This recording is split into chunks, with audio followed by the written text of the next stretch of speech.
In this video, we'll be talking about spirituality.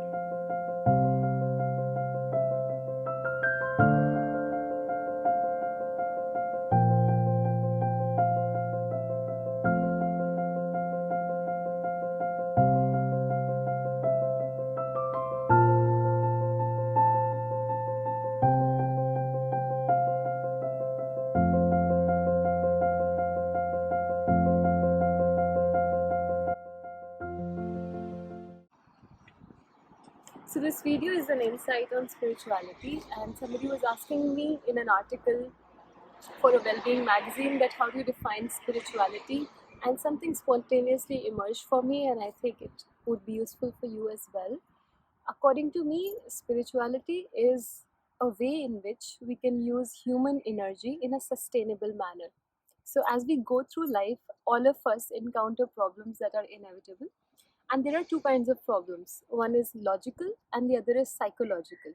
Now, a lot of times we waste so much time in getting entangled with psychological problems that we hardly get enough energy, focus, clarity in really solving logical problems.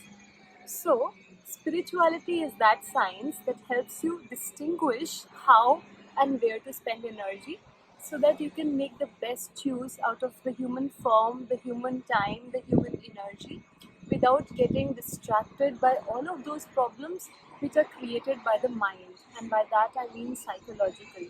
In fact, sometimes psychological problems can be so intense, so layered, that it can entangle our vision about what to do, how to do, and what to really make out of our life. And that is why in our world we are experiencing such an outburst of mental illness.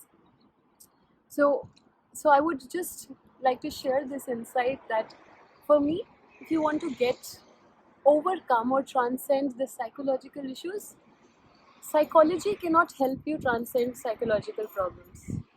According to me, spirituality is the highest form of psychology because it helps you become detached with your own issues and really navigate through them in a way that is graceful, life enhancing, and just helps you transcend and live every moment fully.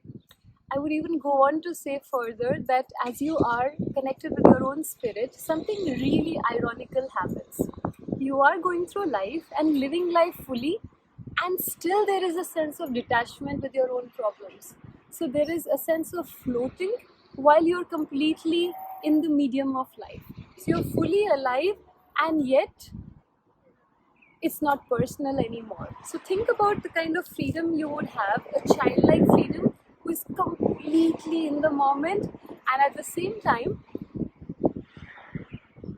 no matter what happens, has the capacity to go through the moments fully without being invested or trapped by them and being held on to the past, or being dragged to the future immaturely, prematurely. So yeah, I hope that this spontaneous sharing adds and enriches your life.